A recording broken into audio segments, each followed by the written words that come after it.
Aditya dan Safira pertama kali bertemu di perpustakaan universitas. Aditya, putra tunggal dari CEO perusahaan raksasa Nusantara Group, sama sekali tidak tahu-menahu tentang kerasnya kehidupan nyata. Sebaliknya, Safira yang tumbuh besar di panti asuhan, harus melakoni 3 pekerjaan sekaligus hanya untuk menyambung hidup. Dua insan yang berasal dari dunia yang benar-benar berbeda ini, kerap tak sengaja saling bertatapan di sela-sela rak buku, dan tanpa sadar, menjadi sangat dekat. Aditya menyukai tatapan mata Safira yang tegar dan penuh keyakinan, sementara Safira merasa hangat oleh senyum Aditya yang tulus dan murni. Setelah sekitar 1 tahun berpacaran, mereka memutuskan untuk menikah. Namun, begitu Aditya mengumumkan niatnya di rumah, wajah ibunya, Nyonya Ratna Ningrum, langsung mengeras. Anak panti asuhan, tidak sudi, ibu tidak akan membiarkan perempuan semacam itu menginjakkan kaki di rumah ini. Suara Nyonya Ratna sedingin es. Sekeras apapun Aditya berusaha membujuknya, wanita itu hanya menggelengkan kepala. Ma, Vira benar-benar gadis yang baik. Tolong, temui dia, sekali saja, tidak ada gunanya bertemu dengannya. Ibu tidak akan menerima menantu perempuan tanpa asal-usul yang jelas. Nyonya Ratna mengetukkan jarinya ke meja dengan tidak sabar. Kamu sudah gila? Apa kata orang-orang nanti kalau pewaris tunggal Nusantara Group menikahi anak yatim piatu? Aditya menggigit bibirnya. Ia tidak punya cukup keberanian untuk melawan ibunya lebih jauh. Namun, ia juga tidak bisa melepaskan Safira. Pada akhirnya, ia mengambil keputusan untuk pergi dari rumah. Kalau begitu, aku juga akan pergi dari rumah. Ini. Begitulah awal mula kehidupan rumah tangga mereka di sebuah rumah kontrakan, petakan yang murah di pinggiran kota Jakarta. Beberapa bulan pertama, mereka sangat bahagia. Selama mereka bersama, tempat manapun terasa seperti surga. Namun, kenyataan ternyata jauh lebih kejam. Tagihan listrik dan air mulai menumpuk dan kulkas seringkali kosong melompong. Aditya terpaksa bekerja sebagai kuli panggul di gudang dan menjadi kurir paket. Itu adalah pekerjaan fisik yang sangat menguras tenaga, sesuatu yang belum pernah ia lakukan seumur hidupnya. Ia bangun jam 5 pagi dan bekerja hingga jam 11 malam, tetapi uang selalu saja terasa kurang. Mas Adit, kamu pasti capek banget hari ini, ucap Safira sambil memijat bahu suaminya yang baru pulang kerja. Aditya mengangguk dengan senyum lelah. Namun, di kedalaman matanya, perlahan mulai bersarang sesuatu yang menyerupai keputusasaan. Telapak tangannya kini dipenuhi kapalan kasar, dan punggungnya sering sakit. Yang terburuk, harga dirinya perlahan-lahan terkikis. Aditya berusaha sekuat tenaga menyembunyikan penderitaannya dari Safira.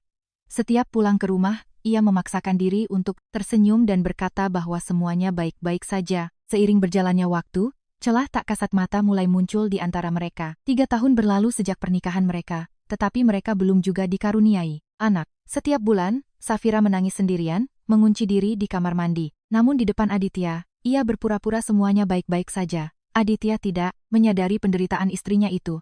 Atau mungkin, ia sekadar pura-pura tidak menyadarinya.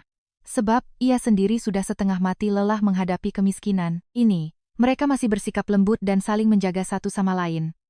Namun, mereka mulai jarang saling bertatapan, dan percakapan menjadi semakin singkat. Seringkali saat makan malam, mereka makan dalam keheningan total. Dalam kesunyian yang menyesakkan itu, mereka perlahan semakin menjauh. Nyonya Ratna tiba-tiba muncul di kontrakan sempit mereka pada suatu siang yang mendung. Saat Aditya sedang bekerja, ia duduk di hadapan Safira dan menatapnya dengan tatapan tajam nan dingin. Ku dengar, kalian belum juga punya anak? Iya. Nyonya Ratna mendengus sinis. Aku juga tidak pernah berniat mengakui anak yang lahir dari rahim perempuan sepertimu sebagai darah daging keluarga kami. Jadi, kau tidak perlu repot-repot berusaha. Safira menelan air matanya, tetapi kata-kata berbisa ibu mertuanya terus menghujam tanpa ampun. Kau merayu anakku, memaksanya pergi dari rumah, dan mengutuknya dengan kehidupan yang mengerikan ini. Kau sama sekali tidak pantas untuk Adityaku. Wajah Safira memucat, tangannya gemetar hebat. Nyonya Ratna sudah beberapa kali datang dan melontarkan hal-hal mengerikan kepadanya, tetapi Safira tidak pernah berani menceritakannya kepada suaminya. Ia takut itu hanya akan menambah beban Aditya, dan membuatnya benar-benar putus hubungan dengan ibunya. Pada saat itu, batas pertahanan Aditya juga sudah hampir runtuh. Sepulang kerja, suatu malam setelah shift kurirnya, ia menatap kosong ke langit-langit kamar, kontrakan mereka yang sempit. Apakah hidupku akan berakhir seperti ini? Tepat pada saat itu, Nyonya Ratna meneleponnya. Biasanya, Aditya tidak akan mengangkatnya. Namun malam itu, bebannya terasa sangat tak tertahankan. Ia telah bekerja tanpa henti sejak pagi buta, dan punggungnya serasa mau patah. Masa lalunya yang bergelimang harta dan masa kininya yang menyedihkan terus berperang di dalam kepalanya. Dengan tangan gemetar, Aditya mengangkat telepon itu. Adit, berhentilah menyiksa dirimu sendiri. Pulanglah. Ibu akan menyerahkan kursi direktur utama perusahaan kepadamu. Ibu akan memberikan apapun yang kamu mau. Suaranya terdengar begitu manis. Hati Aditya goyah. Tapi ada satu syarat. Kamu harus menceraikan perempuan itu. Ibu tidak akan pernah menerima menantu dari kalangan bawah. Mengerti? Suara ibunya tak terbantahkan. Aditya menggigit bibirnya, tetapi ia tidak menemukan kekuatan untuk menolak. Beberapa hari kemudian, Aditya berdiri di hadapan Safira. Tatapannya adalah tatapan seorang pria yang telah membulatkan tekad. Fira, aku tidak sanggup lagi hidup seperti ini. Mata Safira membelalak ngeri. Apa maksudmu? Maafkan aku ingin pulang ke rumah. Malam itu, masa depan mereka berdua hancur dan membeku, lebih dingin daripada angin malam Jakarta yang menusuk tulang. Saat Aditya menandatangani surat cerai, ia tidak menoleh ke belakang sedikit pun.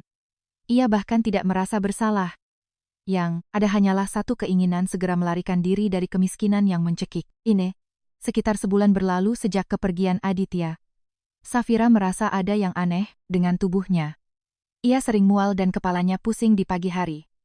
Ia pun pergi ke puskesmas untuk melakukan USG. Dokter menunjuk ke layar monitor. Selamat, Bu. Usia kandungannya masuk minggu ke-8. Tangan Safira bergetar. Namun, kata-kata dokter selanjutnya membuat napasnya tercekat. Dan di sebelah sini, coba lihat. Ada 2 janin. Ibu mengandung anak kembar. Kembar? Ulangnya, dengan suara bergetar. Benar sekali, kedua bayinya berkembang dengan sangat normal. Keluar dari ruang periksa, Safira menjatuhkan dirinya dengan lemas di bangku lorong. Aditya sudah pergi. Pria itu bahkan telah mengganti nomor teleponnya. Membesarkan satu anak sendirian saja sudah luar biasa sulit, apalagi kembar. Safira menutup wajahnya dengan kedua tangan dan menangis sejadi-jadinya. Apa yang harus kulakukan? Bagaimana aku bisa membesarkan mereka sendirian? Matanya tak mau berhenti. Orang-orang yang lalu lalang menatapnya dengan iba, tetapi Safira tidak sanggup mengangkat kepalanya. Setelah puas menangis, ia perlahan meletakkan tangannya di atas perutnya. Pada saat itu, dari lubuk hatinya yang paling dalam, bangkit sebuah perasaan yang hangat dan luar biasa, kuat. Aku harus melindungi mereka.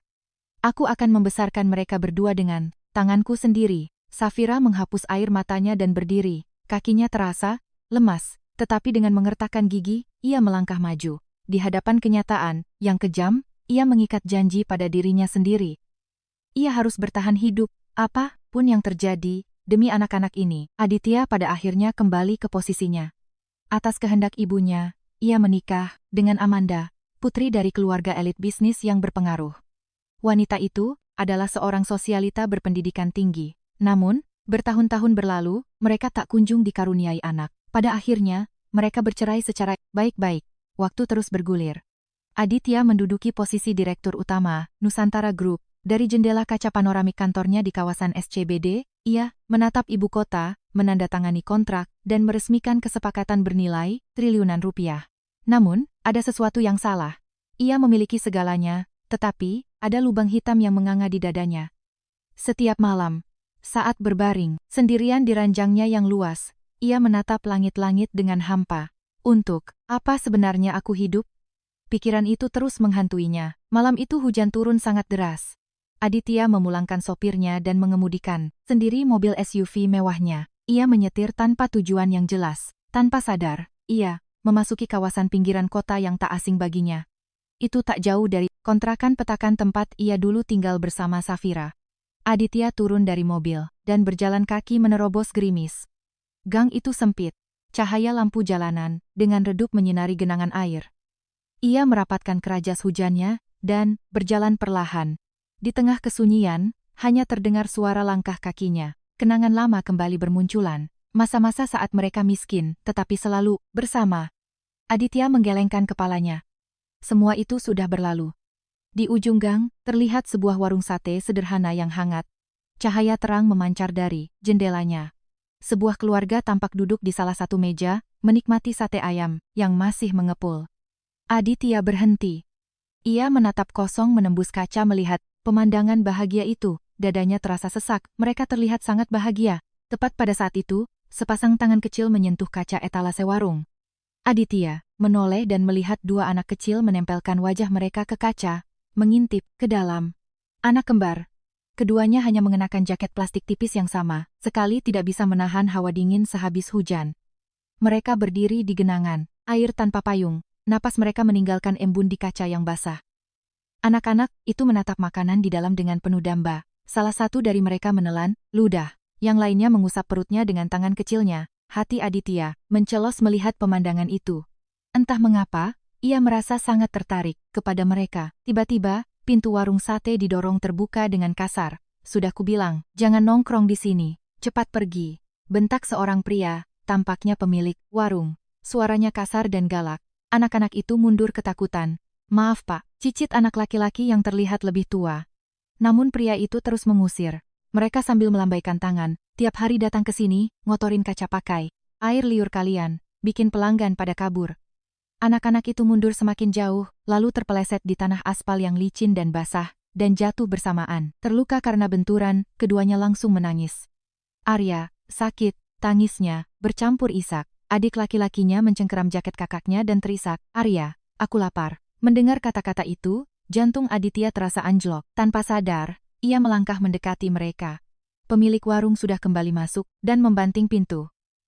Anak-anak itu tertinggal sendirian di tengah rintik hujan. Kalian tidak apa-apa?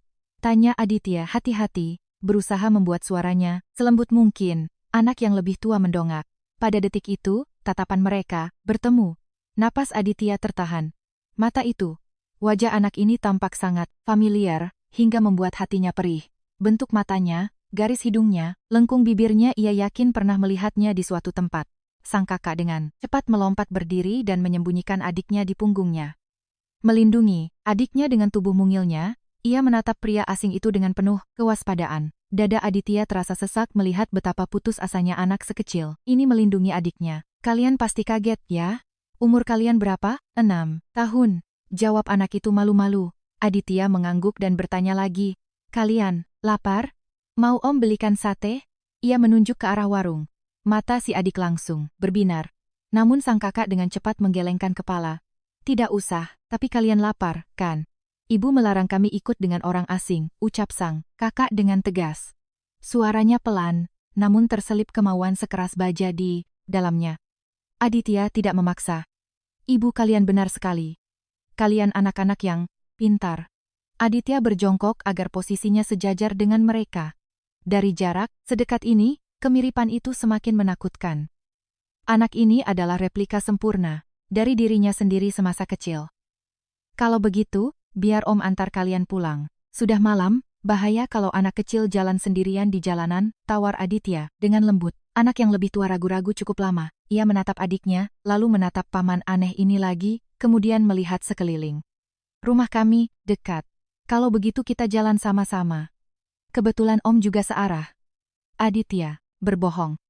Ia hanya tidak tega membiarkan mereka pulang sendirian di cuaca seperti ini. Sang kakak perlahan mengangguk. Bertiga, mereka berjalan menyusuri gang yang basah dan gelap.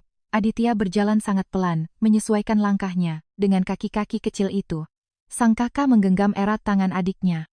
Si adik terus menoleh ke belakang, mencuri pandang ke arah Aditya dengan penuh rasa ingin tahu. Saat melewati genangan lumpur, si adik hampir terjatuh. Dengan secepat kilat, Aditya menangkap lengannya. Hati-hati.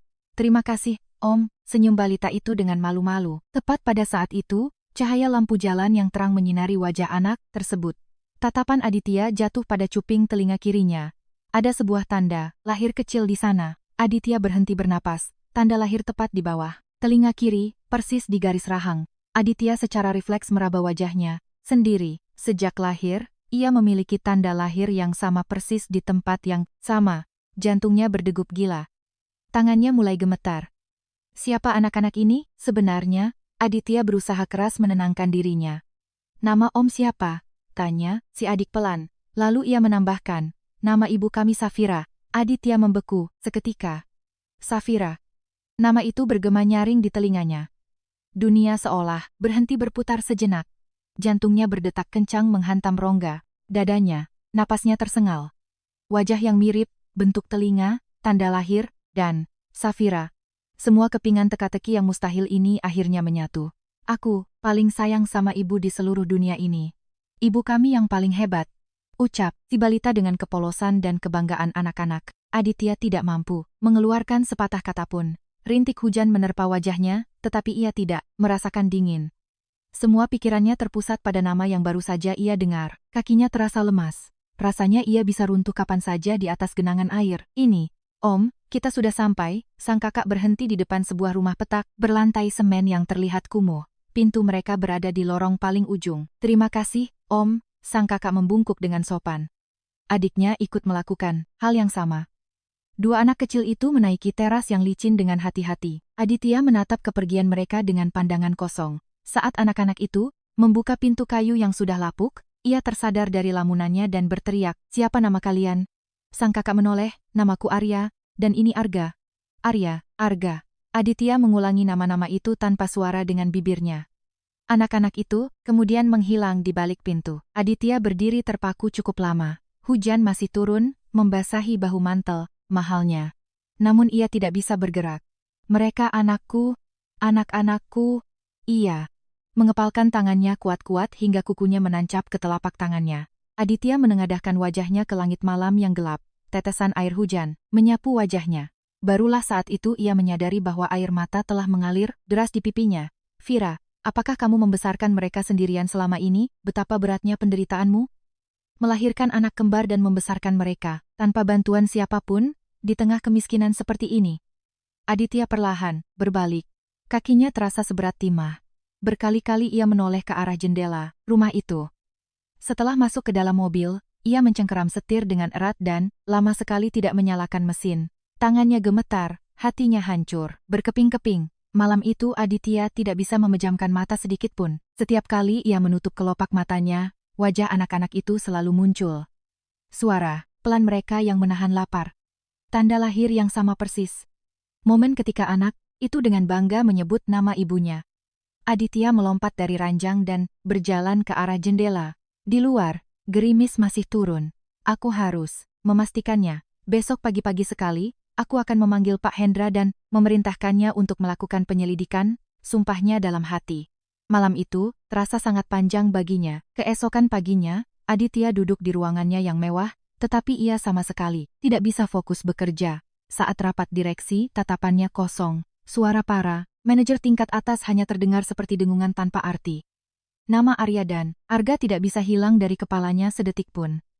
Begitu rapat selesai, Aditya segera memanggil sekretaris pribadinya. "Pak Hendra, tolong cari tahu sesuatu, ini sangat mendesak." "Baik, Pak Aditya." Sekretaris itu membuka buku agendanya. Aditya terdiam sejenak, lalu merendahkan suaranya. "Cari orang bernama Safira." "Safira?" Mata Pak Hendra sedikit membelalak.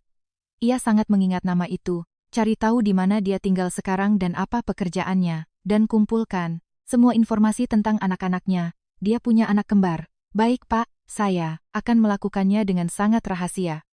Satu hal yang paling penting ibuku sama sekali tidak boleh tahu soal ini." "Siap laksanakan Pak." 2 hari berlalu dengan sangat menyiksa. Sekitar jam 3 sore, terdengar ketukan di pintu. "Pak Aditya, ini Hendra." Aditya langsung melompat dari kursinya. "Masuk." Hendra masuk membawa map karton tebal di tangannya. Wajahnya terlihat sangat suram. "Pak Aditya, ini hasil penyelidikannya." Sang sekretaris meletakkan map itu di atas meja. Aditya menatap lekat-lekat map tersebut. Tangannya gemetar, jantungnya berdebar keras hingga ke tenggorokan. Ia perlahan membuka map itu. Dokumen pertama adalah sebuah foto berwarna.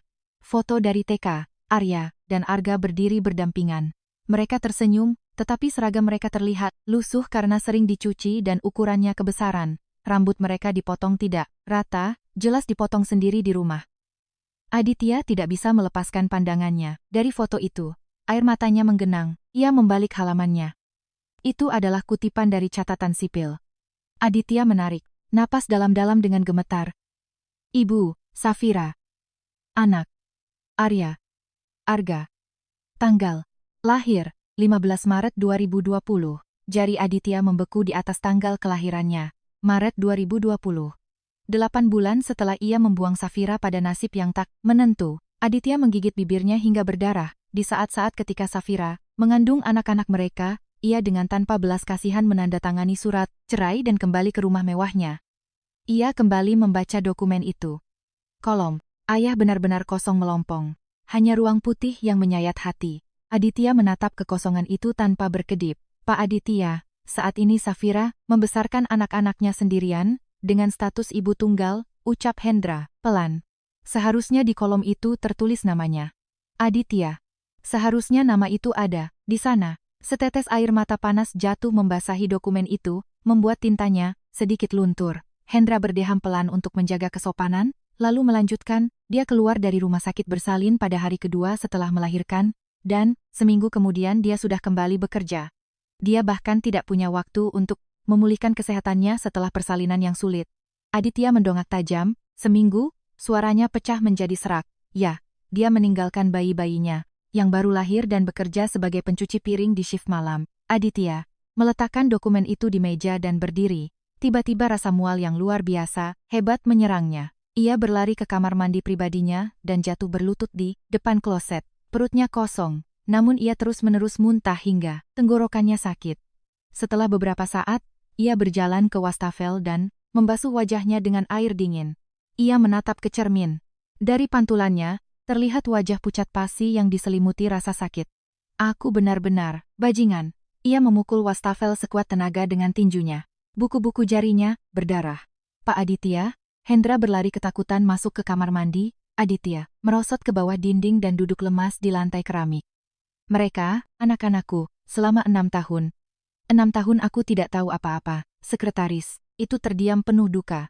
Vira melahirkan anak kembar sendirian dan membesarkan mereka, benar-benar sendirian. Setelah sekian lama, Aditya menemukan kekuatan untuk berdiri dan kembali ke ruangannya. Hendra mengikutinya dengan hati-hati. Pak Aditya, saya juga harus melaporkan situasi keuangannya saat ini. Katakan, sekarang Safira bekerja sebagai kasir di sebuah minimarket dekat rumah. Dia tinggal bersama anak-anaknya di kamar kontrakan kecil yang pengap. Aditya berjalan gontai ke arah jendela panoramik, dan karena kondisi yang sangat mendesak, dia terjerat utang pada pinjaman online dan rentenir dengan total sekitar 500 juta rupiah. 500 juta. Jari-jari Aditya bergetar. Menurut informasi, salah satu putranya pernah sakit parah, dan dia butuh uang cepat untuk rumah sakit. Saat ini, kontrakannya sering didatangi debt collector yang bertindak kasar. Aditya menempelkan dahinya ke kaca jendela yang dingin. Vira, ini salahku, aku yang membawamu ke dalam neraka ini. Ia meninju kaca tahan peluru itu sekuat tenaga. Andai saja aku tetap berada di sisimu, kau tidak akan pernah hidup seperti ini. Sebuah retakan halus menjalar seperti ular di atas kaca. Pak Aditya, Hendra berlari ke arah atasannya dan menahan tangannya. Aditya kembali jatuh, berlutut di atas karpet mahal itu. Sementara aku tidur di kasur empuk yang hangat dan makan makanan enak. Vira selama ini, suaranya patah. Pria itu menangis terseduh-seduh, tak lagi menyembunyikan air matanya. Hendra membantunya berdiri. Bangunlah, Pak. Aditya perlahan bangkit. Sekretaris itu menyodorkan sapu tangan. Aditya menghapus wajahnya dan menatap lurus ke mata Hendra. Tatapannya kini telah berubah. Hendra, siap, Pak. Aditya, besok juga aku akan menemui Safira. Suaranya bergetar karena tekad yang bulat. Aku akan menemuinya langsung, bersujud di kakinya, dan memohon pengampunan darinya. Dan aku akan mengambil tanggung jawab penuh sebagai ayah dari Arya dan Arga. Tapi kalau Bapak muncul tiba-tiba, Safira bisa sangat terkejut. Aku tahu, dia mungkin akan sangat marah. Dan dia sangat berhak untuk itu. Aditya mengepalkan tangannya. Tapi aku tidak akan mundur, sampai dia memaafkanku. Dan bahkan jika dia tidak akan pernah memaafkanku seumur, hidupnya aku akan tetap menjadi bayangan yang selalu mengikuti dan melindungi anak-anakku. Aditya kembali ke mejanya dan dengan hati-hati memegang foto anak kembarnya. Arya, Arga, ayah terlambat datang. Maafkan ayah. Ia mendekapkan foto itu ke dadanya. Tapi mulai hari ini, ayah akan melindungi kalian. Pasti, di luar jendela, malam ibu kota semakin larut. Namun Aditya tidak tahu bahwa, sebelum ia sempat menemui Safira, sebuah badai baru yang lebih menghancurkan akan menghantam kehidupan rapuh wanita itu. Sementara Aditya menyelidiki tentang keluarganya, Nyonya Ratna Ningrum juga tidak tinggal diam. Sebagian dari informasi rahasia yang dikumpulkan oleh Hendra bocor ke mejanya, disalin diam-diam oleh seorang informan tua di Departemen Keamanan Perusahaan. Nyonya Ratna duduk sendirian di ruang kerjanya yang mewah. Di dalam rumah gedongan itu, memeriksa tumpukan dokumen. Hal pertama yang menarik perhatiannya adalah foto anak kembar tersebut. Tangan wanita otoriter itu bergetar. Wajah anak-anak itu persis seperti Aditya saat berusia 6 tahun. Ia memeriksa tanggal lahir mereka, 15 Maret 2020. Tidak mungkin, Aditya kan, mandul dia didiagnosis dengan azospermia parah. Nyonya Ratna menggelengkan kepala. 5 tahun lalu, saat Aditya masih menikah dengan Amanda, setelah setahun gagal mendapatkan pewaris, mereka melakukan pemeriksaan lengkap di klinik elit. Hasilnya menunjukkan bahwa Aditya mengidap azospermia. Nyonya Ratna, demi tidak mempermalukan putranya dan menjaga nama baik keluarga, menyembunyikan fakta itu dari Aditya. Alih-alih, ia menuduh menantunya sebagai pihak yang bermasalah, yang berujung pada perceraian kilat mereka. Mungkinkah perempuan ini hamil dari pria lain? Tapi anak-anak di foto ini sangat mirip dengan keturunan keluarga Ningrum. Nyonya Ratna mengangkat telepon interkomnya. Tanto, segera ke ruanganku.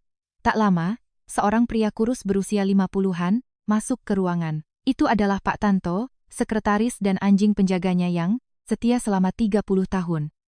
Lakukan tes DNA untuk memastikan ayah dari anak-anak ini. Lakukan di klinik terbaik dengan jaminan kerahasiaan penuh. Ambil sampel rambut Adit dari sisirnya. Segera saya laksanakan, Nyonya. 1 minggu kemudian, Tanto masuk ke ruangan tanpa suara membawa amplop putih. Nyonya Ratna, ini hasil dari laboratorium. Wanita itu merobek amplop itu dengan buas. Probabilitas paternitas 99,9%. Mereka adalah anak kandung biologis dari Bapak Aditya, ucap Tanto pelan namun jelas. Nyonya Ratna bersandar di kursi antiknya. Darah murni keluarga kami, para pewaris, matanya berkilat dengan api kemenangan yang dingin. Namun aku tidak akan pernah menerima anak panti asuhan kotor itu sebagai menantuku. Aku hanya perlu mengambil anak-anak itu. Apa perintah Anda terkait sang ibu? Tanya Tanto, profesional. Jika dia kehilangan pekerjaannya dan berakhir di jalanan, dinas sosial akan mengambil anak-anaknya karena kondisi yang tidak layak. Senyum kejam terukir di bibir Nyonya Ratna. Urus masalah ini. Bertindaklah tegas. Tapi, pastikan tidak ada jejak Nusantara Group yang tertinggal. Siap laksanakan, Nyonya. Beberapa hari kemudian, Safira dipanggil melalui pengeras suara ke ruangan manajer minimarket. Ia masuk dengan firasat buruk. Safira, duduklah, manajer. Itu tampak gugup, memilah-milah kertas dan menghindari kontak mata dengannya. Ada masalah apa, Pak? Maafkan saya, tapi perusahaan sedang melakukan efisiensi karyawan. Kami terpaksa memberhentikanmu dari pekerjaan ini. Wajah Safira pucat pasi. Apa maksud Bapak? Apa ada selisih uang di kasir saya? Apa, saya melakukan kesalahan? Tidak, bukan begitu. Kamu karyawan yang rajin. Hanya saja, ini perintah dari pusat. Pak Manajer, saya mohon. Saya ini ibu tunggal. Kalau saya kehilangan pekerjaan ini, saya dan anak-anak tidak akan bisa makan. Suara Safira pecah menahan tangis. Manajer itu buru-buru menyodorkan sebuah amplop tebal. Ini sisa gajimu dan pesangon yang cukup besar. Tolong, kemasi barang-barangmu dan pergi dari sini. Dengan langkah terhuyung seperti berjalan di dalam kabut, Safira keluar dari toko. Apa yang harus kulakukan sekarang? Ya Tuhan, cobaan apa lagi ini? Penderitaan itu baru permulaan. Beberapa hari kemudian, saat Safira sedang menyuapi anak-anaknya nasi dengan telur dan kecap, terdengar ketukan keras di pintu. Pemilik kontrakan berdiri di ambang pintu, menghindari tatapannya. Vira, maaf saya datang tanpa memberitahu. Masalahnya, saya mendadak harus menjual tanah dan bangunan ini. Pemilik yang baru mau segera merenovasi total seluruh area petakan ini.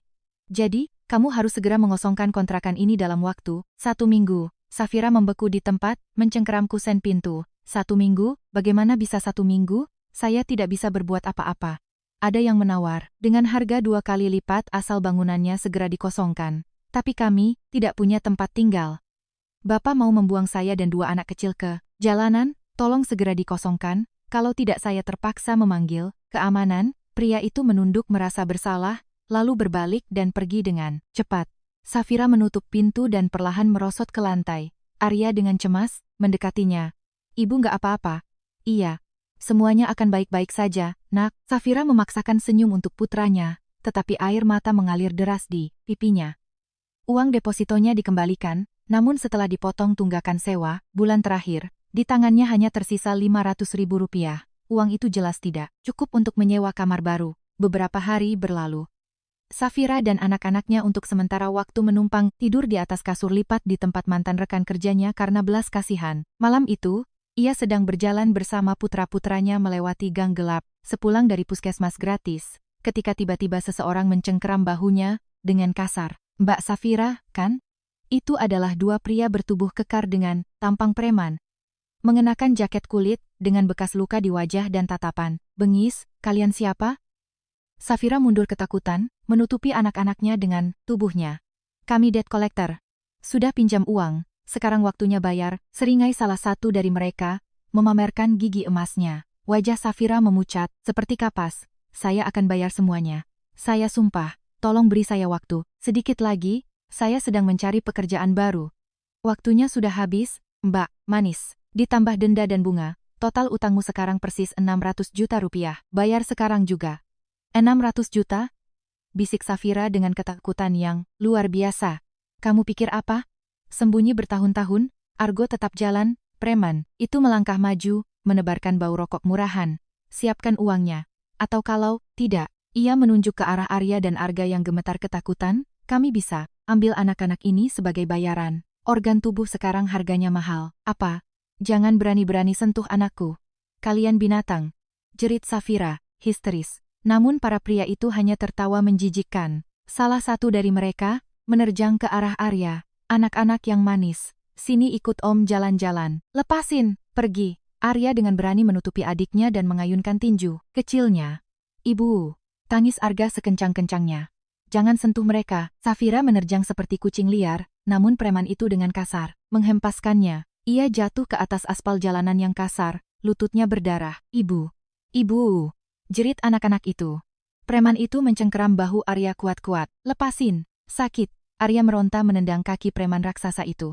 Arga memeluk kakaknya, berusaha menariknya pergi. Dan pada detik itu juga, terdengar sebuah suara sedingin es yang menusuk hingga ke tulang. "Jauhkan tangan kotormu dari anakku." Semua orang serempak menoleh. Dari kegelapan gang, seorang pria melangkah mendekati mereka.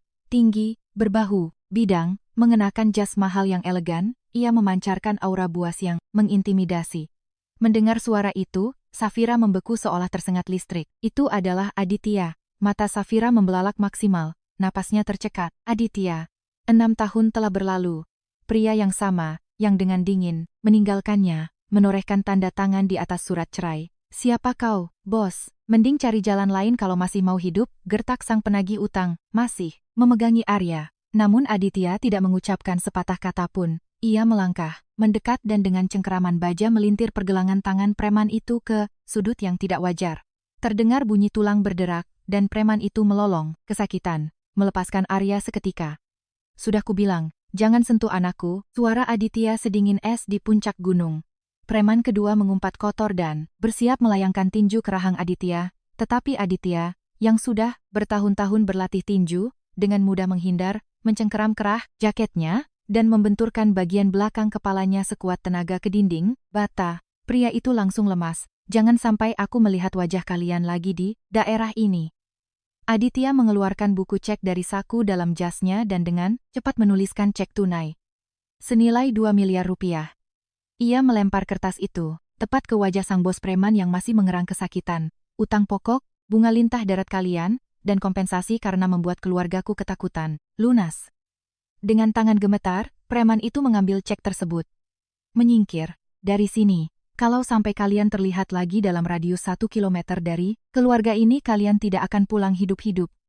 Aku akan menghabisi kalian." Sambil mundur dan saling memapah, kedua preman itu menghilang ke dalam kegelapan. Aditya perlahan menoleh ke arah Safira. Wanita itu masih duduk di atas tanah yang kotor. Darah merembes dari lututnya yang terluka parah, wajahnya lebih pucat dari mayat. Pertemuan kembali setelah 6 tahun, tatapan mereka bertemu. Waktu di sekeliling mereka seolah berhenti. "Kamu tidak apa-apa, bisa jalan?" Aditya melangkah mendekat dan mengulurkan tangannya. Namun Safira dengan penuh kebencian menepis telapak tangan pria itu dengan kasar. "Apa yang kau lakukan di sini?" Suaranya bergetar menahan histeria. "Untuk apa kau datang? Setelah sekian lama, apakah belum cukup penderitaan yang kau berikan?" Dengan susah, payah dan meringis kesakitan, ia bangkit berdiri, berpegangan pada dinding rumah. Arya dan Arga yang masih terisak bersembunyi di balik kaki ibu mereka, menatap sang penyelamat dengan mata terbelalak. Ini adalah om baik yang mereka temui di malam hujan di dekat warung sate. Om, bisik Arga pelan, penuh harapan. Aditya menatap putra-putranya. Hatinya hancur berkeping-keping oleh rasa cinta sekaligus rasa bersalah yang luar biasa. Vira, kita harus bicara. Dengarkan aku. Tidak ada yang perlu kita bicarakan. Safira menggenggam erat tangan mungil putra-putranya yang dingin. Menghilanglah dari kehidupan kami. Bagi kami, kau sudah mati 6 tahun yang lalu. Pergi. Aku mohon, pergi saja dan jangan siksa kami lagi. Mata Safira dipenuhi air mata panas, tetapi ia mengangkat dagunya dengan penuh harga diri.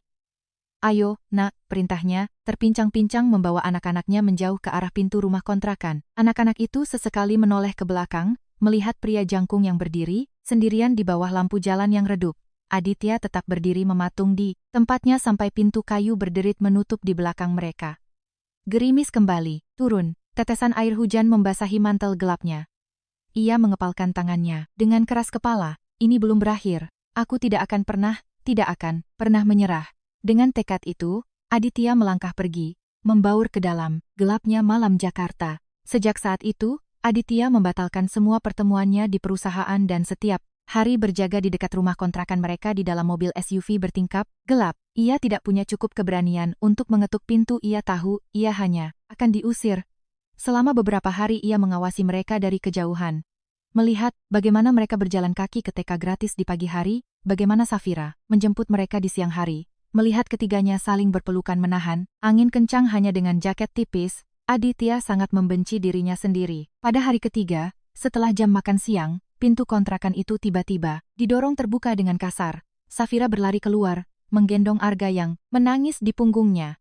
Di belakangnya, Arya berlari sekuat tenaga menyusul. Ibu, Arga sakit banget, ya? Semuanya akan baik-baik saja, nak.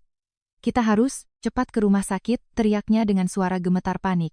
Aditya melompat keluar dari mobil secepat kilat. Safira berlari ke pinggir jalan raya, melambaikan tangannya dengan putus asa mencoba menghentikan taksi, namun, mobil-mobil melaju begitu saja, menyipratkan genangan air kotor ke arah mereka. Tolong berhenti, kumohon, teriak wanita itu dengan putus asa. Aditya berlari menghampirinya. Vira. Melihatnya, wajah Safira yang kelelahan menjadi gelap. Masuk ke mobilku, aku akan segera membawa kalian ke rumah sakit. Aku tidak butuh apapun darimu. Pergi.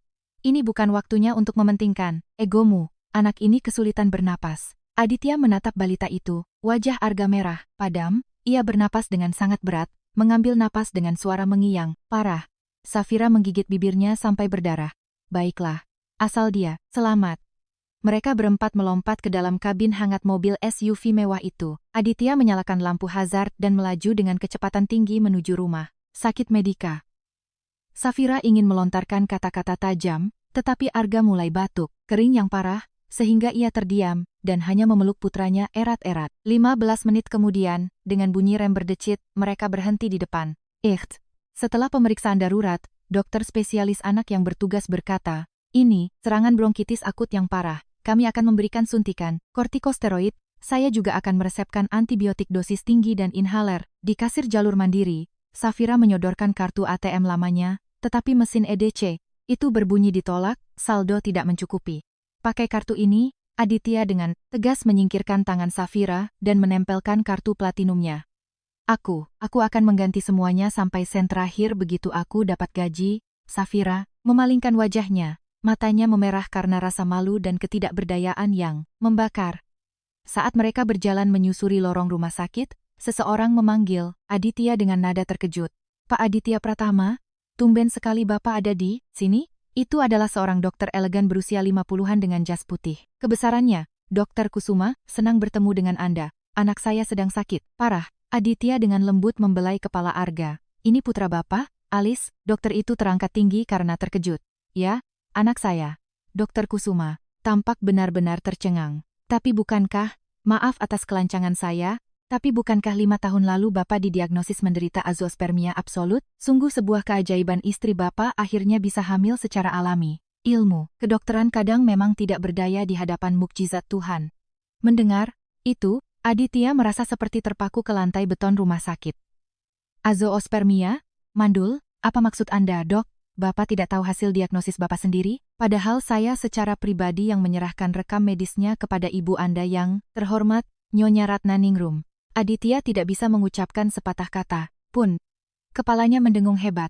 Pandangannya menjadi memutih. Dokter Kusuma, maaf, kami harus segera pergi. Aditya buru-buru berbalik, membawa anak-anak dan Safira. Di lorong rumah sakit, keheningan yang berat dan mencekam menyelimuti mereka. Vira, aku didiagnosis mandul, ucap Aditya dengan suara parau yang terdengar asing, langkahnya terhenti.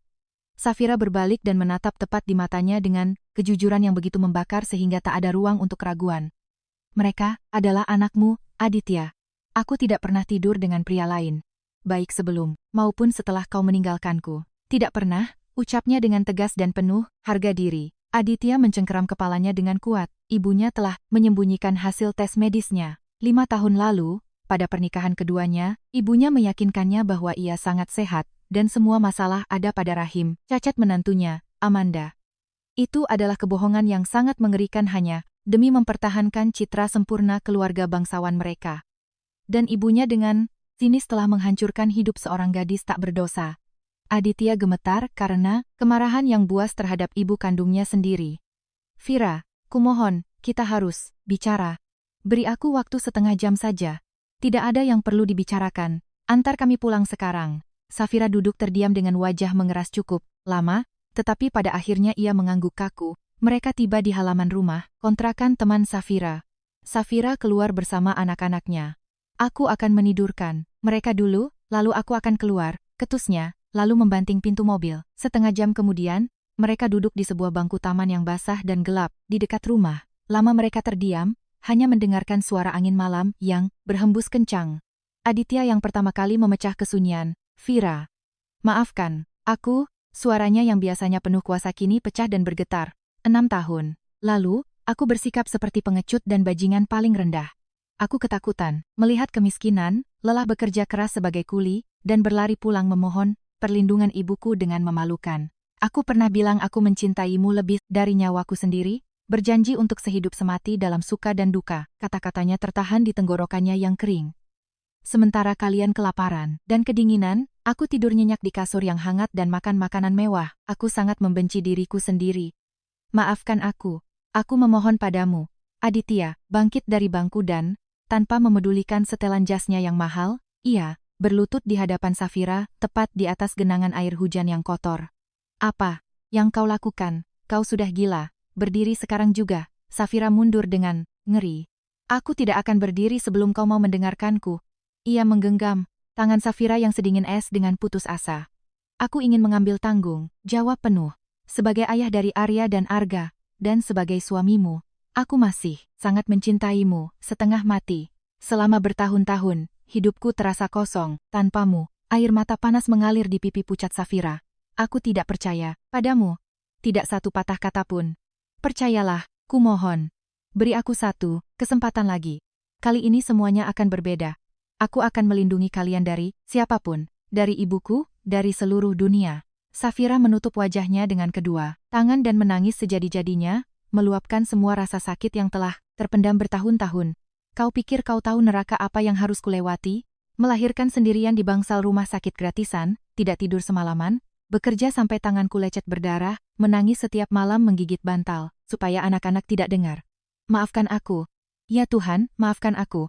Kau pikir dengan adegan bersujud yang dramatis di atas lumpur ini, semuanya bisa dihapus begitu saja? Safira menarik tangannya dengan kasar. Aku tidak akan pernah memaafkanmu. Tidak akan pernah. Keheningan yang berat kembali menyelimuti mereka. Aditya masih berlutut di genangan air kotor itu. Akhirnya, setelah menghapus wajahnya yang basah dengan lengan jaketnya yang murahan, Safira berucap pelan dan penuh kelelahan. Dulu, itu juga pasti sangat berat bagimu. Itu adalah pertemuan pertamamu seumur hidup dengan kemiskinan yang nyata dan kelam. Kita berdua masih terlalu muda dan bodoh. Berpikir bahwa gubuk derita akan terasa seperti surga asalkan ada cinta. Ia tersenyum pahit. Namun demi masa depan putra-putraku yang membutuhkan sosok ayah dan kehidupan yang layak, aku akan memberimu kesempatan itu. Tapi, awas saja. Jangan pernah coba-coba membuang kami lagi dan melarikan diri. Seberat apapun itu, kita harus menghadapinya bersama-sama. Mata Aditya terbelalak kaget bercampur kebahagiaan yang meluap-luap. Aku janji. Aku bersumpah demi nyawaku, aku tidak akan pernah pergi lagi. Safira menatapnya dari atas dan perlahan, dengan ragu, mengangguk. Baiklah, berdirilah. Aditya langsung melompat berdiri dan memeluk wanita itu erat-erat dengan putus asa. Terima kasih. Ya Tuhan, terima kasih. Aku akan memperbaiki semuanya. Safira membenamkan hidungnya yang dingin di dada pria itu dan kembali menangis, namun kali ini dengan perasaan lega yang tak terbayangkan. Itu adalah pelukan pertama mereka setelah 6 tahun yang bagaikan mimpi buruk. Vira, besok kita langsung pulang ke rumah kita, ke rumahku di kawasan Pondok Indah. Aku akan bicara langsung di depan wajah ibuku. Aku akan bilang bahwa kau adalah satu-satunya istri sahku dan mereka adalah pewaris sahku.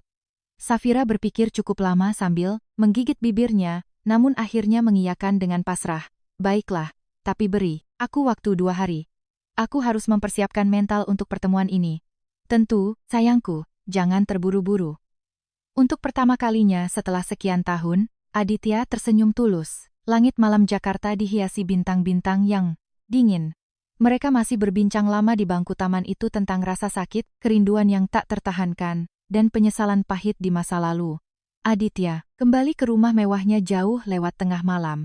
Namun ia tidak menyangka bahwa sejak Safira kembali ke rumah terkutuk itu, sebuah perang bertahan hidup yang baru dan lebih kejam akan segera dimulai. Beberapa hari kemudian, Aditya menjemput Safira dan anak-anaknya menggunakan mobil SUV hitamnya. Apa kamu yakin ini ide yang bagus? Ibumu pasti akan menghancurkanku, tanya Safira cemas, menggenggam erat tas murahan berisi barang-barang mereka yang tak seberapa.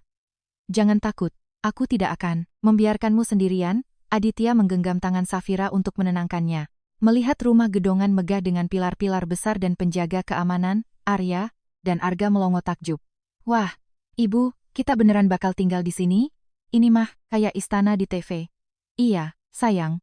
Kita akan tinggal di sini untuk sementara. Suara Safira bergetar mengkhianatinya. Pintu jati raksasa dibuka oleh asisten rumah tangga. Di tengah ruang tamu super besar yang dipenuhi barang antik, berdirilah Nyonya Ratnaningrum. Melihat cucu-cucunya, wajah angkuhnya tiba-tiba memancarkan senyum lebar yang terlihat tulus. Akhirnya cucu-cucu kesayangan Oma pulang. Ia melangkah maju dan memeluk kedua bocah laki-laki yang masih kebingungan itu dengan hangat. Kemudian, ia perlahan mengalihkan pandangannya pada Safira. Selama sekian detik, matanya memancarkan aura dingin yang mematikan, membuat Safira ingin meringkuk ketakutan. Namun wanita berkuasa itu dengan cepat memasang senyum ramah. Selamat datang kembali, Safira. Masuklah, jangan berdiri saja di pintu. Selamat siang, Nyonya Ratna. Safira membungkuk. Dengan sopan, merasa seperti penyusup di istana ini. Ibu sudah menyiapkan kamar tamu yang paling bagus untukmu, tepat di sebelah kamar Adit, ucap ibunya dengan suara yang sangat manis dan penuh perhatian. Ma, aku dan Vira kan suami istri, kami akan tidur di kamar yang Sam. Adit sayang, kalian kan belum meresmikan ulang pernikahan kalian ke catatan sipil setelah perceraian itu. Mari kita tidak membuat para pelayan kaget dan jangan terburu-buru, semua ada waktunya, Nyonya. Ratna tersenyum lembut namun dengan nada yang tak bisa dibantah. Tidak apa-apa, saya sangat bersedia tinggal di kamar tamu bersama anak-anak, itu jauh lebih baik. Safira buru-buru menyetujui, berusaha menghindari keributan di hari pertamanya. Malam itu, di ruang makan yang super besar, tersaji hidangan makan, malam yang benar-benar sekelas kerajaan. Meja dipenuhi makanan mewah. Si kembar menatap hidangan yang belum pernah mereka lihat itu dengan mata berbinar. Makanlah, cucu-cucu Oma yang ganteng, biar cepat besar. Nyonya Ratna dengan penuh kasih sayang memindahkan potongan daging terbaik ke piring mereka. Enak banget, masakan Oma hebat deh, seru Arga dengan kepolosannya. Anggap saja, seperti rumahmu sendiri, Safira. Sekarang ini adalah istanamu, ucap ibu, mertuanya sambil tersenyum menatap mata Vira. Aditya duduk di ujung meja dan merasa sangat bahagia melihat keharmonisan ini. Namun sepotong ikan salmon mahal, itu seakan nyangkut di tenggorokan Safira setiap kali Aditya berpaling. Tatapan ibu mertuanya, yang dilemparkan kepadanya penuh dengan penghinaan yang terang-terangan dan memancarkan hawa dingin yang buas. Keesokan paginya, keharmonisan itu runtuh. Begitu gerbang ditutup setelah Aditya berangkat ke kantor, topeng nenek yang baik hati itu langsung hancur. Berkeping-keping, Nyonya Ratna memanggil Safira ke dapur raksasa dengan nada dingin. Dengarkan aku baik-baik, gembel, desisnya tajam, menekankan setiap suku kata sambil mengusir Koki dari dapur dengan isyarat matanya. Mulai besok, kau harus mulai memasak sarapan untuk anakku dan cucu-cucuku tepat jam 5.30 pagi. Membersihkan seluruh ruangan di 3 lantai ini, mencuci pakaian, dan menyetrika dengan rapi mulai sekarang itu semua tugasmu.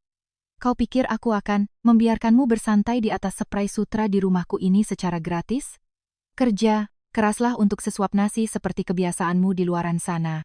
Dan ingat, kalau Adit sampai tahu satu kata saja tentang ini kau akan terbang keluar dari rumah. Ini lebih cepat dari peluru, dan anak-anak itu akan kuambil hak asuhnya di pengadilan. Paham? Safira pucat pasi, menggigit bibirnya sampai berdarah, dan menundukkan pandangannya. Iya, saya mengerti Nyonya. Sejak hari itu, rutinitas neraka pun dimulai. Bangun setengah 6 pagi, memasak menu sarapan yang rumit, mengepel lantai di area yang sangat luas, mencuci dan menyetrika kemeja Aditya, hingga larut malam.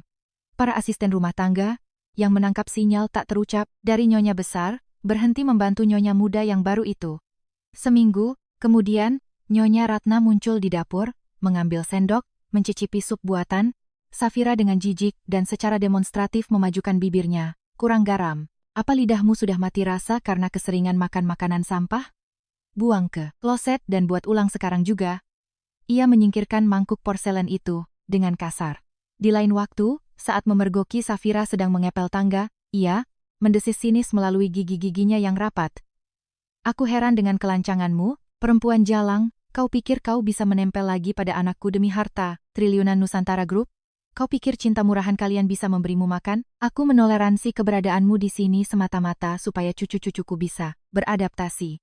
Begitu mereka tidak terlalu lengket lagi padamu, aku akan menendangmu keluar ke jalanan hanya dengan pakaian yang menempel di badanmu. Safira, sambil meremas kain pel di tangannya, menelan air mata asinnya dalam diam. Namun begitu Aditya muncul di ambang pintu pada malam hari, Nyonya Ratna langsung berubah drastis menjadi ibu mertua yang penyayang, memuji-muji menantu. Kita yang rajin dan serba bisa. Aditya yang kelelahan sepulang kerja, benar-benar percaya bahwa ibunya akhirnya menyesal dan telah menerima istrinya. Minggu-minggu yang penuh tekanan terus berlalu. Safira, yang tubuhnya memang sudah terkuras oleh penderitaan bertahun-tahun, perlahan-lahan menyusut seperti lilin yang mencair. Bayangan hitam menggelayut di bawah matanya, kulitnya berubah warna menjadi pucat pasi yang menakutkan, dan berat badannya turun drastis. Perutnya terus-menerus terasa sakit, nyeri tumpul yang menyiksa, dan mual yang hebat semakin sering menyerangnya. Suatu pagi di dapur, pandangannya mendadak menggelap. Ruangan itu berputar, dan ia menggunakan sisa-sisa tenaganya untuk berpegangan erat pada meja marmer hingga buku-buku jarinya memutih, menahan tubuhnya agar tidak jatuh. Ibu kenapa pucat banget? Arya yang baru bangun tidur berlari mendekat dengan panik. Ibu nggak apa-apa, sayang, cuma agak pusing sedikit. Ia mencoba tersenyum menenangkan, meskipun bibirnya bergetar hebat. Suatu malam, Aditya pulang lebih awal dari rapat penting. Saat berjalan, menyusuri lorong lantai 2, ia mendengar bisikan dari pintu kamar anak-anak yang sedikit terbuka. Kak, kenapa ibu kita sering banget sakit dan nangis? Malam-malam, ya? Itu karena Oma yang jahat maksa ibu kerja keras seharian, ngepel lantai. Terus Oma juga sering marahin ibu kalau ayah nggak ada di rumah. Oma itu seram banget. Aditya membeku, seolah disambar petir. Ibuku memaksanya bekerja sebagai pembantu. Saat makan malam, untuk pertama kalinya, ia menanggalkan kacamata kuda dan menatap Safira dengan saksama, mata yang cekung dan redup, bibir pucat pasi yang bergetar, dan di tangannya ada luka bakar baru karena setrika. Vira, kamu benar-benar tidak apa-apa? Kamu kelihatan sakit. Iya, aku baik-baik saja kok, Adit. Sungguh, Ma, tolong biarkan Safira istirahat, pekerjakan saja pembantu tambahan. Vira kelihatan sangat kelelahan, ucap Aditya tegas, menatap ibunya lekat-lekat. Apa maksudmu nak? Vira sendiri, yang minta untuk membantuku mengurus rumah tangga, dia senang bisa mengurus keluarga. Benar kan, Vira? Tanya Nyonya Ratna dengan nada manis, namun menatap menantunya tajam bagai pisau. Safira mengangguk patuh. Layaknya sebuah robot. Malam itu, Aditya masuk ke kamar tamu Safira dan mengunci pintunya. Kamu terang-terangan berbohong padaku, kan? Tidak, sungguh, aku tidak bohong. Ini kan menumpang di rumah ibumu. Sudah sewajarnya aku melakukan ini sebagai tanda terima kasih. Ini bukan menumpang, ini rumahmu yang sah, kau istriku. Aditya memeluk tubuh istrinya yang kurus dan bergetar itu dengan putus asa, namun kondisi Safira semakin memburuk. Pada suatu hari Minggu yang mendung, saat sedang mencuci panci yang berat di dapur, Aditya saat itu sedang membereskan dokumen di ruang kerjanya, sementara anak-anak menonton kartun di ruang keluarga. Safira merasakan nyeri yang sangat tajam seperti disayat pisau di bawah tulang rusuknya. Pandangannya menjadi gelap, kakinya tiba-tiba terasa seperti jeli dan kehilangan tenaga. Panci itu jatuh berdebu menghantam lantai. Keramik, disusul oleh tubuh Safira yang ambruk ke lantai, tak sadarkan diri. Ibu, jerit histeris anak-anak yang berlari ke arah sumber suara. Mendengar keributan itu, Aditya melesat keluar dari ruangannya seperti peluru, sampai menabrak kursi. Melihat Safira yang tergeletak pucat pasi tanpa nyawa di lantai, Aditya merasa jantungnya sendiri ikut berhenti. Vira. Ya Tuhan Vira, bangun. Ia menggendong wanita itu dengan panik dan, sambil meneriaki satpam untuk menyiapkan mobil, berlari ke arah luar rumah, membawa serta anak-anaknya yang menangis histeris. Ia sama sekali tidak menoleh ke arah ibunya yang baru saja keluar dari ruang tamu. Di ruang ICU sebuah rumah sakit elit Jakarta, seorang dokter onkologi dengan wajah muram memanggil Aditya ke ruangannya. Pada hasil pemindaian CT scan hati, terlihat jelas bercak-bercak gelap yang menakutkan. Istri Bapak menderita kanker hati. Sudah masuk stadium 4, stadium akhir. Organnya hampir rusak seluruhnya. Terlambat didiagnosis karena kondisi tubuhnya yang sangat kelelahan, gizi buruk. Kemoterapi tidak akan ada gunanya sekarang dan hanya akan mempercepat kematiannya. Dia butuh transplantasi hati darurat dari seorang donor. Tanpa transplantasi, ilmu kedokteran memperkirakan usianya paling lama, tinggal 6 bulan lagi. Bumi seakan runtuh di bawah kaki Aditya. Ruangan itu berputar. Saya bisa menjadi pendonornya. Ambil saja hati saya, semuanya, juga boleh. Golongan darah saya B. Dokter itu menatap kartu pasien dengan penuh duka. Pasien bergolongan darah O, Bapak sangat tidak cocok karena perbedaan resus. Kami akan segera memasukkan namanya dalam daftar antrean nasional untuk transplantasi. Tapi kapan akan ada pendonor yang cocok di sistem kami? Hanya Tuhan yang tahu. 2 hari kemudian, Safira, yang tubuhnya dipenuhi selang infus, tersadar di ICU. Mengetahui diagnosis mengerikan itu, wajahnya menjadi sangat pucat hingga menyatu dengan warna spray putih di kasurnya. Aditya duduk di sebelahnya, menciumi jari-jarinya yang dingin dan meyakinkannya bahwa ia akan menyerahkan seluruh triliunan hartanya di Nusantara Group asalkan bisa menarik Safira kembali dari ambang kematian. 3 minggu masa penantian yang menyiksa berlalu, kondisi Safira semakin kritis. Tiba-tiba, dokter yang merawatnya berlari masuk ke ruang rawat membawa kabar gembira. Ada pendonor yang cocok, seorang pemuda, baru saja dinyatakan mati otak setelah kecelakaan lalu lintas. Keluarganya sudah menandatangani surat persetujuan untuk mendonorkan organnya. Golongan darah dan markernya sangat cocok, siapkan diri Anda, operasi dijadwalkan minggu depan. Ruang rawat itu seketika dipenuhi air mata kebahagiaan yang histeris. Anak-anak, yang diizinkan masuk ke ruangan selama 5 menit, melompat-lompat kegirangan. Hore, ibu kita bakal sembuh. Namun 3 hari sebelum operasi penyelamatan itu dilakukan, panggilan telepon yang fatal datang dari pihak rumah sakit. Keluarga pendonor secara sepihak mencabut persetujuan mereka. Apa? Kenapa? Mereka kan sudah tanda tangan. Saya akan bayar mereka berapapun yang mereka minta? Teriak Aditya dengan putus asa. Di telepon, berjalan mondar-mandir di ruang kerjanya. Mereka tiba-tiba berubah pikiran dan menarik kembali dokumennya. Secara hukum kami tidak bisa berbuat apa-apa. Hukum berpihak pada mereka. Saya sangat menyesal. Aditya, mencium gelagat yang tidak beres, segera memanggil kepala keamanannya, Pak Hendra, gali informasi sampai ke akar-akarnya, cari tahu siapa yang mendatangi mereka. Hendra kembali pada malam harinya membawa hasil investigasi yang mengejutkan. Pak Aditya, ke rekening keluarga pendonor itu, dari beberapa rekening, offshore anonim, kemarin baru saja ditransfer uang tunai sebesar 10 miliar rupiah. Aditya sangat murka, ia melompat ke dalam SUV-nya dan mengemudi, langsung menuju rumah sederhana kerabat pendonor itu di pinggiran Jakarta. Pintu dibuka oleh seorang wanita parubaya yang tampak lelah dan berduka. Ia bersikeras menolak bicara, mengulang-ulang bahwa itu adalah hak mereka. Namun, tiba-tiba, seorang anak kecil cucu dari korban berlari keluar dari kamar sebelah. Nek, tante jahat yang pakai jas hujan hijau itu bakal kesini lagi. Enggak, tante yang mobil hitamnya besar, dan ada logo emas Nusantara Group itu. Oh, wanita itu dengan panik menutup mulut anak itu dengan tangannya dan membanting pintu tepat di depan wajah Aditya. Aditya mematung di teras rumah, Nusantara Group. Jas mahal warna hijau dari koleksi desainer eksklusif. Tubuhnya bergetar hebat didera kemarahan buas yang membutakan akalnya. Ibunya sendiri yang melakukan semua ini. Dengan jari gemetar, Ia langsung memutar nomor Hendra, buka semua arsip, periksa apa ibuku punya andil dalam pemecatan tiba-tiba Vira dari minimarket. Dan periksa juga soal geng preman debt collector itu, sekarang juga.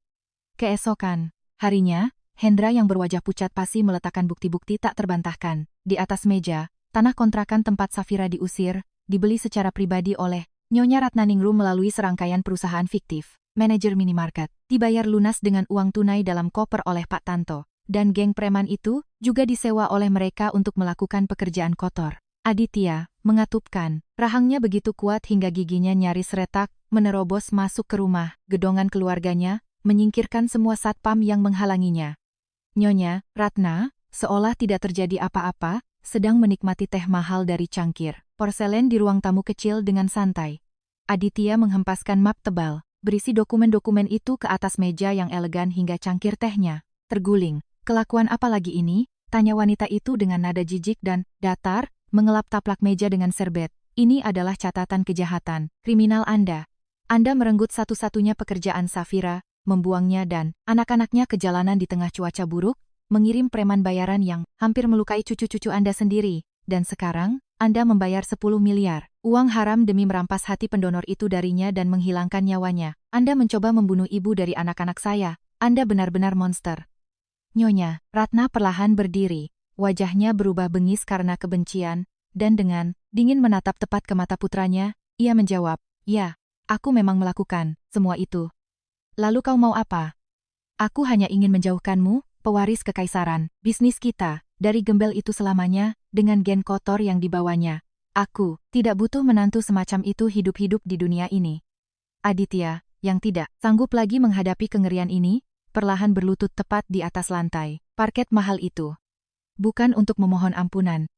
Ia menatap ke lantai selama beberapa detik sambil bernapas berat, kemudian berdiri perlahan. Matanya kini benar-benar kosong dan sedingin es. Safira adalah satu-satunya istri saya. Dia adalah hidup saya. Dan itu artinya, Nyonya Ratna, pada detik ini juga, Anda telah kehilangan putra tunggal Anda untuk selamanya. Ia berbalik menuju pintu. Keluar, kalau kau berani melangkah keluar dari pintu itu sekarang, kau akan kehilangan posisi direktur utama dan seluruh warisanmu. Aku akan menghancurkanmu. Sampai berkeping-keping, teriak ibunya histeris dari belakang, suaranya sampai serak. Saya tidak peduli dengan uang triliunan Anda yang kotor, ucap Aditya, tanpa menoleh ke belakang, dan membanting pintu kayu jati raksasa itu begitu keras hingga serpihan plester dari langit-langit berjatuhan. Kembali ke rumah sakit, karena tidak sanggup lagi berbohong, ia menceritakan semuanya kepada Safira. Mereka menangis bersama, berpelukan di atas ranjang rumah sakit. Aku tidak akan pernah memaafkannya. Kau dan anak-anak adalah satu-satunya keluargaku, sumpah Aditya. Dan beberapa hari kemudian, sebuah keajaiban yang tak lagi berani diimpikan siapapun benar-benar terjadi. Di pusat data nasional, muncul pendonor baru yang cocok sebuah keluarga lain yang kehilangan pemuda mereka dalam kecelakaan lalu lintas tragis. Pada menit terakhir setuju mendonorkan organnya demi menyelamatkan nyawa orang lain. Operasi melelahkan selama 8 jam itu berjalan lebih dari sekadar sukses. Hati barunya diterima sempurna oleh tubuh Safira. Keluarga itu kembali berkumpul di kamar rawat, saling berpelukan, menangis karena kebahagiaan yang luar biasa, dan tak henti-hentinya bersyukur kepada Tuhan. 1 bulan kemudian, ketika rona merah kembali menghiasi pipi Safira dan ia dipastikan akan segera pulih total, Aditya secara resmi mengadakan rapat umum pemegang saham darurat Nusantara Group. Bapak-bapak sekalian, saya mengundurkan diri dari jabatan Presiden Direktur dan akan meninggalkan perusahaan ini, tegasnya kepada para petinggi perusahaan berjas mahal yang sangat syok. Setengah dari total saham yang saya miliki, saya hibahkan tanpa syarat kepada Yayasan Kanker dan Panti Asuhan Anak. Posisi saya akan digantikan oleh manajer profesional yang akan kalian tunjuk. Sekian dari saya, Pak Aditya. Apa Bapak, sudah gila? Bagaimana dengan kehendak ibu Anda? Harga saham kita akan hancur, teriak salah satu direktur senior. Ini adalah hidup saya, dan akhirnya, saya mengambil kendali atas hidup saya sendiri, potong Aditya dengan tegas. Ia mengemasi barang-barangnya ke dalam sebuah kotak kecil, dan meninggalkan gedung pencakar langit perusahaan itu untuk selamanya. Malam harinya ia menceritakan semuanya kepada Safira. Wanita itu menangis, menyadari betapa besar kekayaan dan kekuasaan yang rela Aditya buang demi ketenangannya. Namun Aditya hanya mendekapnya erat di dadanya. Aku sama sekali tidak butuh harta dan kekuasaan. Mereka kalau kau tidak ada di sampingku. Aku cuma ingin menjadi pria yang bahagia. Nyonya Ratna, yang mengetahui keputusan putranya dari berita di televisi, mengamuk histeris, membanting set porselen antik kesayangannya hingga hancur, berantakan. Ini semua gara-gara pelacur itu. Dia mencuri anakku. Namun, tanggapan atas teriakannya hanyalah kehampaan yang menggema dari rumah mewahnya, yang sepi. Kini, ia benar-benar sendirian secara absolut, hanya ditemani hartanya yang triliunan. 3 bulan yang membahagiakan pun berlalu. Aditya, setelah menjual mobil mewahnya, menyewa sebuah ruko kecil yang nyaman di kawasan permukiman penduduk, dan membuka sebuah restoran keluarga sederhana. Pada papan namanya yang terang, tertulis dengan bangga, Warung Sate Arya, Arga. Safira telah sehat sepenuhnya, dan dengan senyum lebar menyambut tamu di meja depan. Aditya, mengenakan celemek, berdiri sendiri di depan alat pembakar, dengan lincah membolak-balik tusuk sate ayam dan kambing yang beraroma lezat. Anak-anak berlarian sambil tertawa di antara meja-meja kayu, membantu mengantarkan kerupuk dan minuman teh manis untuk para pelanggan. Sejak hari pertama, warung kecil itu selalu dipenuhi tawa riang, aroma lezat sate yang dibakar, dan kehangatan manusia yang luar biasa. Inilah dia, kebahagiaan sejati yang sesungguhnya, pikir Aditya dengan hati berdebar, menatap keluarganya yang sibuk melalui asap pembakaran sate. Namun pada suatu malam saat hujan turun lebat dan angin bertiup kencang, pintu depan warung berderit pelan. Di ambang pintu berdirilah seorang wanita tua. Itu adalah Nyonya Ratna Ningrum. Ia hanya mengenakan jas hujan sederhana berwarna abu-abu kusam, tanpa sedikit pun sisa-sisa kemewahan mencolok maupun perhiasan berlian. Wajahnya yang dulu arogan kini sangat tirus dan dipenuhi kerutan yang dalam. Ia tampak seperti orang yang sakit parah. Aditya mematung di depan, panggangan sate dengan penjepit di tangannya. "Bolehkah aku duduk?" tanyanya, pelan, dengan suara yang pecah. "Silakan duduk," Aditya memberi isyarat dengan anggukan kepalanya ke meja sudut yang paling jauh. Mengenali nenek mereka, anak-anak itu, terlepas dari semua yang telah terjadi, berlari riang, menghampirinya. "Oma datang, ini ada sate gratis dari kami buat Oma." Arya meletakkan piring di depannya. Nyonya Ratna menelan ludah dengan susah payah, matanya berkaca-kaca menatap wajah cerah cucu-cucunya. Ia memesan seporsi sate, biasa dan memakannya dengan sangat lambat dan penuh pikiran. Makanan sederhana, ini baginya bukan sekadar lezat tetapi seolah menghangatkan jiwanya yang dingin dan kosong. Ketika tiba saatnya untuk pergi, Aditya berjalan menghampiri mejanya. "Ini gratis dari kami, simpan saja uang Anda." Ia berusaha menolak saat wanita itu mengeluarkan dompet. "Tidak, biar aku bayar," ia dengan lembut menepis tangan Aditya, mengeluarkan beberapa lembar uang ratusan ribu dan meletakkannya di atas meja bersama sebuah amplop kecil yang tertutup rapat. "Aku pergi dulu." Ia melambaikan tangan dengan sedih kepada cucu-cucunya yang mematung, lalu berjalan keluar menembus hujan deras dan angin malam, berjalan, membungkuk menahan dingin. Siluetnya yang perlahan menjauh terlihat sangat kesepian dan hancur. Aditya mendekati meja dan dengan hati-hati membuka amplop tersebut. Di dalamnya, bukan cek berisi uang miliaran, melainkan secarik pesan singkat yang ditulis, dengan tulisan tangan gemetar. "Adit. Vira. Ibu sangat menyesal. Ibu tahu apa yang sudah ibu perbuat dan ibu tidak meminta maaf dari kalian. Sekarang ibu memang tidak pantas menerimanya. Tapi jika kelak di masa depan, kalian menemukan sedikit ruang di hati kalian untuk memaafkan wanita tua ini, izinkan ibu datang walau hanya sekali lagi untuk melihat cucu-cucu ibu. Semoga kalian selalu sehat dan bahagia." "Ibu." Aditya terdiam cukup lama, menatap kertas bernoda itu tanpa berkedip. Safira berjalan mendekat dari belakang dengan tenang dan memeluknya, menggenggam tangannya. "Kamu gak apa-apa, Mas? Semuanya baik-baik saja. Sekarang hidup kita sudah benar-benar baik." Aditya balas menggenggam tangan istrinya yang hangat dan tersenyum menembus air mata yang menggenang. Setelah menyelesaikan pekerjaan dan menutup mesin kasir, mereka berempat keluar dan berjalan kaki pulang ke rumah. Arya dan Arga berlarian sambil tertawa di depan menyusuri jalanan yang basah karena hujan, sementara Aditya dan Safira berjalan di belakang, saling berpegangan tangan erat-erat seperti sepasang remaja yang sedang dimabuk asmara. Langit malam ibu kota mulai cerah bertabur, bintang-bintang yang terang, udara malam sehabis hujan terasa segar, dan hati mereka dipenuhi kehangatan yang luar biasa. Bayangan panjang mereka menyatu di bawah cahaya kuning lampu jalanan. Ini adalah keluarga sejati yang sesungguhnya, yang diikat bukan oleh uang kotor, kepalsuan, atau status sosial tinggi, melainkan oleh cinta sejati yang sanggup memaafkan segalanya. Dan kisah hidup mereka yang baru, penuh harapan serta kebahagiaan yang damai, baru saja dimulai.